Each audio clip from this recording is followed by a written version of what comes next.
Okay, let's dive right into this. Something huge has just been announced in Australia, and, it's going to completely shake up the online world for kids and teens. We're talking about a really major ban on social media. So, the Australian government, they've just made this massive move that's all about how young people use the biggest online platforms. And believe it or not, this whole new policy, it all comes down to just one single number. 16. Yep, that's it. That's the new magic number for social media access down under. So what does that actually mean? Come on, let's break it down. All right, first things first.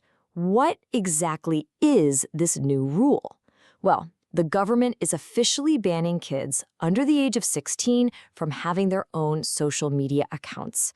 And this is a huge deal because it's actually an expansion of rules they already had in place. I mean, the scope of this ban is just massive. It takes the old restrictions on platforms like TikTok, Facebook, and Snapchat and then blows them up. The really big headline here is that they're now including YouTube accounts. And get this isn't some far-off idea. It's all happening on December 10th. Okay, so this, of course, leads us to the million-dollar question, why, right?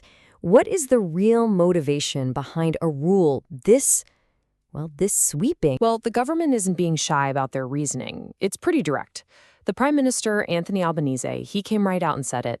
Social media is causing social harm to children. And he made a point to say that his government wants parents to know they stand with them on this. And, building right on top of that, the communications minister basically framed this whole thing as a safety measure.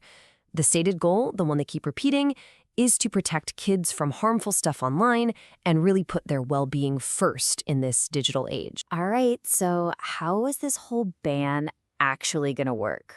Like in the real world? Let's get into the nitty-gritty, because this policy, it didn't just pop up out of nowhere. It's actually been a phased rollout. It all kicked off last November with an initial ban on platforms you'd expect, TikTok, Facebook, that sort of thing. But now, they've ramped it up to include having your own YouTube account. And that final stage, the big one, hits on December 10th. That's when this new, much bigger law goes into full effect. And this is probably the question on everyone's mind, right? Especially if you're a parent or a kid in Australia trying to figure this out. What does this actually mean for your day-to-day life online? Like, what's banned and what's still totally fine? Okay, so the most important distinction here really comes down to creating versus consuming. Kids under 16, they're now banned from having their own accounts on YouTube or TikTok, and they can't upload content. But, and this is a big but, they can still watch age-appropriate videos.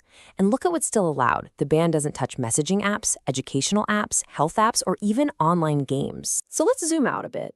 What does all this mean for the rest of the world? Because, you see, Australia is positioning this as way more than just a local rule.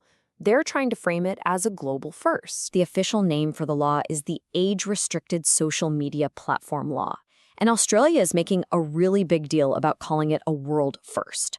So why? Well, it's because it actually forces the tech companies, the platforms themselves, to be the ones to actively block kids from creating accounts. It kind of shifts the whole burden of enforcement onto them. So when you boil it all down, by taking this step and calling it a world first, Australia is sending a super clear message. This isn't just about protecting their own kids. It's really an attempt to set a brand new, higher standard for the entire world on how tech companies should treat their youngest users. And that leaves us with a really fascinating question, doesn't it? With Australia making such a bold, kind of unprecedented move to regulate social media for kids, are other countries going to be watching? And will they follow Australia's lead? I guess only time will tell.